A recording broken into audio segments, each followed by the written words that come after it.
इस वीडियो को शुरू होने से पहले मैं आपसे निवेदन करना चाहूंगा कि संपूर्ण वीडियो को देखने के लिए आपका कीमती 15 मिनट चाहिए। इस 15 मिनट में 100 दिनों में किस प्रकार भारतीय जनता पार्टी ने धरातल पे काम किया या नहीं किया, इन संपूर्ण बातों को दिखाया गया है तार्किक रूप से, और हमने कोशिश किया है कि उन जगहों पर जाकर ही वो तस्वीरें आपको दिखाई जाएं। इस संपूर्ण वीडियो को देखिएगा और अपने कमेंट बॉक्स में अपना तर्क जरूर दीजिएगा। नमस्कार, मैं सचिन दीक्षित। भारतीय जनता पार्टी की सत्ता आने के बाद में, यानी महाराष्ट्र में सरकार बनने के बाद अब तक 100 दिन पूरे हो चुके हैं। आइए जानते हैं कि 100 दिनों में नालासोपारा और वसई की दोनों ही विधायकों की बातचीत करते हैं तो उन्होंने आखिर धरातल पर कितने काम किए और कितने नहीं। इन पूरे 100 दिनों में क्या वाकई में वैसा परिवर्तन हुआ जिस परिवर्तन के नाम पर ये दोनों ही विधायक जीत कर आए थे। 41 इमारतों का मुद्दा इन संपूर्ण 100 दिनों में गरमाया रहा। 41 इमारत इसलिए भी गर्म रहा क्योंकि यहाँ पर राजन नाईक ने चुनाव से ठीक पहले वादा किया था कि घर के बदले घर मिलेगा, घर में तोड़क कार्रवाई होगी तो उससे पहले दूसरे घर की चाबी मिलेगी, यानी पुनर्वसन होगा और आपके घर को तोड़ा भी जाएगा तो आप बेघर नहीं होंगे। लेकिन इन सारी बातों को हवा हवाई मानकर लोगों के सामने वो रोते और बिलखते नजर आए। कई लोगों को तो डांटते फटकारते नजर आए कि क्या मेरे इस्तीफा देने से आपका ये घर बच जाएगा। इन 100 दिनों में 41 इमारत का मुद्दा विधानसभा से लेकर जमीन तक, यानी कि क्षेत्रीय स्तर तक बहुत ज्यादा प्रचंडता पूर्वक उठाया गया, लेकिन इस पर स्थानीय एमएलए ने ठीक से ध्यान नहीं दिया। अगर दिया होता तो वसई की विधायिका स्नेहा दुबे पंडित ये न कहती भरे मन से कि जिस मुद्दे से हमारा लेना देना नहीं है वहां भी उनका नाम घसीटा गया। हालांकि इन दोनों ने ही जब मामले को चेतन भोईर के द्वारा पिटीशन दायर किया गया और एडवोकेट विजय गुरले ने ठीक से लड़ाई लड़ी हाई कोर्ट में, तब उनके पांव थिरकने लगे और वो दौड़े पुनर्वसन के मुद्दे को लेकर। मुख्यमंत्री से मुलाकात करने का एक पत्र वाला ड्रामा और उसके बाद सदन के अंदर राजन नाईक ने पुनर्वसन का मुद्दा उठाया। हालांकि संपूर्ण बातों पर ये बातें तब उठाई गई जब ये पूरा धराशायी हो गया। यानी कि एक बात तो साफ है कि 100 दिनों के भीतर हजारों लोग बेघर हुए, को ना घर मिला और ना ही ऐसा ठोस आश्वासन जिनसे इनकी उम्मीदें नजर आए कि इन्हें घर के बदले घर मिलेगा। भारतीय जनता पार्टी के इन 100 दिनों के कार्यकाल में एक उनका कारनामा और तब सामने आया जब गांव में डंपिंग ग्राउंड और आरक्षण का मुद्दा गर्म हो गया। इस मुद्दे को धनंजय विट्ठल गावड़े ने सबसे पहले 25 फरवरी को उठाया, लेकिन इसकी जानकारी भारतीय जनता पार्टी के दोनों ही विधायकों को इससे पहले ही हो चुकी थी। हालांकि वो बार बार इस बात को कह रहे थे कि प्रचार माध्यम के यानी सोशल मीडिया के माध्यम से उन्हें मालूम पड़ा, लेकिन यह बात तभी खारिज हो जाती है जब स्नेहा दुबे पंडित का मुख्यमंत्री को देने वाला वो पत्र जो सामने आता है उसमें फरवरी माह के तारीख का जिक्र होता है। इसके अलावा राजन नाईक को जनवरी माह की 20 तारीख यानी 20 जनवरी 2025 को ही महानगर पालिका ने लिख कर दे दिया था कि गांव के सर्वे नंबर 411 में डंपिंग ग्राउंड और एसटीपी आने वाला है। अगर उनको 20 जनवरी 2025 को ही मालूम पड़ गया था तो यह फरवरी की 25 फरवरी को महानगर पालिका में लेटर देने का ड्रामा क्यों किया गया, उससे पहले उन्होंने ऑब्जेक्शन क्यों नहीं उठाया।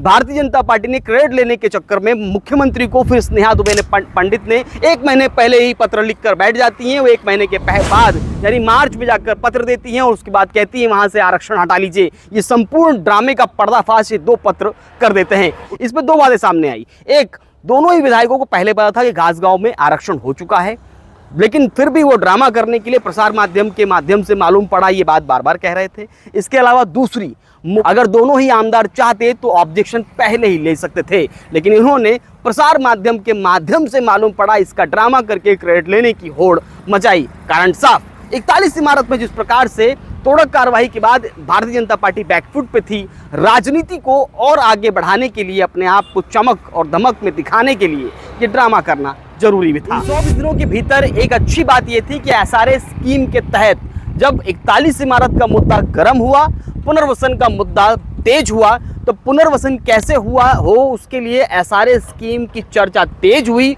उस समय दोनों ही विधायकों की राजनीतिक जो धरातल था वो खिसकने लगा।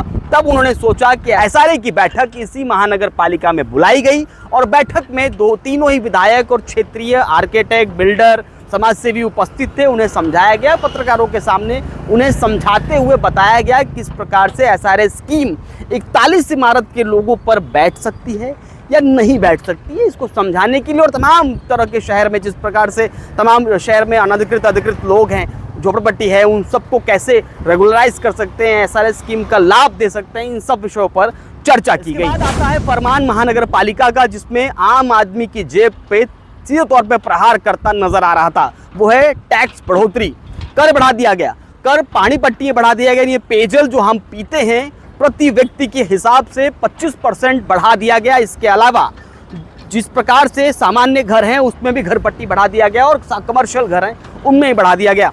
यानी टैक्स वृद्धि से आम आदमी चूंकि ऑलरेडी पहले से ही वो महंगाई और बेरोजगारी तमाम तरह के मुद्दों से जूझ रहा है, तो वहीं टैक्स की बढ़ोतरी और महानगर पालिका के द्वारा दी गई सुविधाओं के आधार पर ये गलत माना जा रहा था और इसका कड़ा विरोध हुआ।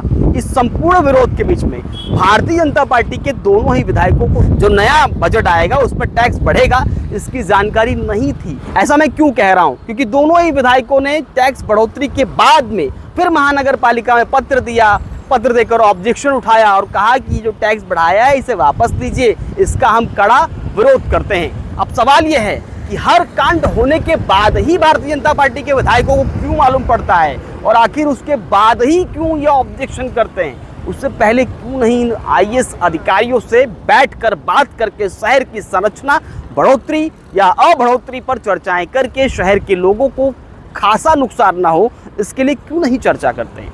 ये आखिर हर बात की जानकारी इन्हें कांड होने के बाद क्यों लगती? खैर, ये भी हुआ था इन 100 दिनों के अंदर। शहर में ट्रैफिक की समस्या आज भी वैसी ही है जैसे 100 दिनों पहले थी। शहर में ट्रैफिक की समस्या पुल ना बनने की वजह से है। 4 उड़ान पुल बनाने का वादा भारतीय जनता पार्टी ने अपनी सरकार आने से पहले और यहाँ के विधायक जीतने से पहले उन्होंने साफ तौर पे किया था। उन्होंने कहा था कि वसई में 2 और नाला सुपारा में 2 उड़ान पुल ऐसे बनाए जाएंगे जिसकी वजह से प्रमुखता से यहाँ की ट्रैफिक को डाइवर्ट किया जा सकता है। लेकिन अभी हाल ही में यहाँ के स्थानीय सांसद डॉक्टर हेमंत बिश्नोई सावरा ने मुलाकात की थी केंद्रीय रेलवे मंत्री से। उनसे मुलाकात करके उनसे मांग की थी कि नाला सुपारा में जो प्रस्तावित पुल हैं, उड़ान पुल हैं, उन्हें मंजूरी दी जाए, जिसमें इन दोनों ही पुलों की मंजूरी अभी तक ठीक से नहीं मिल पाई है।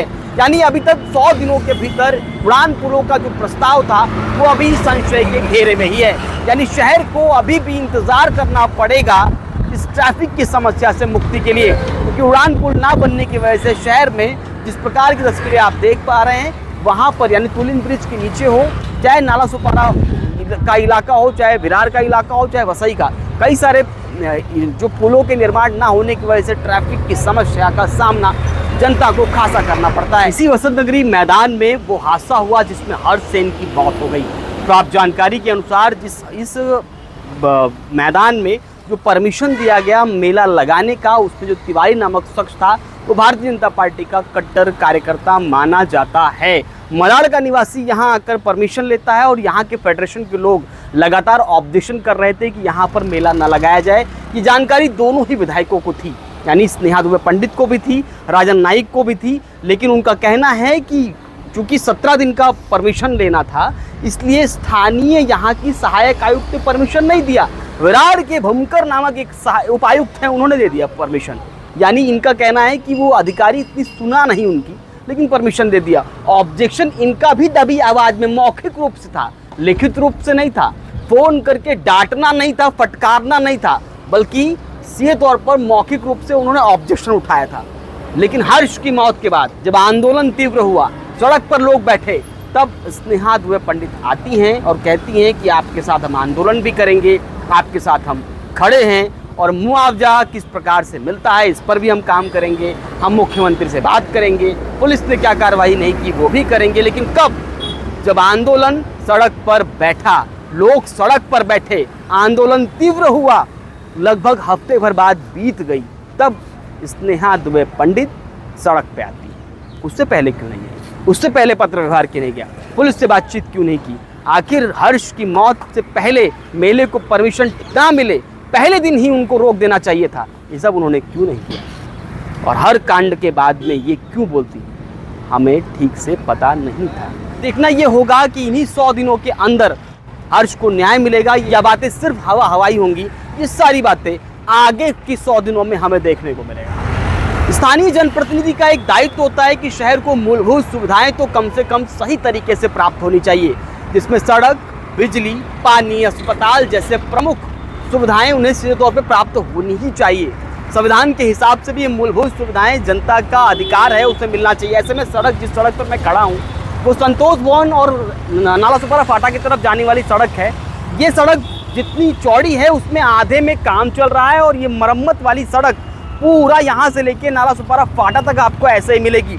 कई जगह तो मटेरियल पड़ा हुआ है और आधी सड़क चलने के लिए और आधी सड़क खराब है। हादसा होने का भी कई सारा इसमें डर है। और यही हाल विरार में है। विरार की मुख्य सड़क यानी विरार ईस्ट से अगर जैसे ही आप पुल उतरेंगे वैसे आएंगे और वहाँ से विरार फाटा तक जाएंगे तो सड़क इसी प्रकार से खड्डे नुमा मिलेगी। इस पर भी प्राथमिकता रूप से यहाँ के जनप्रतिनिधि कोई भी ठोस कदम नहीं उठाया, यानी सड़कों की मरम्मत के लिए कोई कदम नहीं उठाया।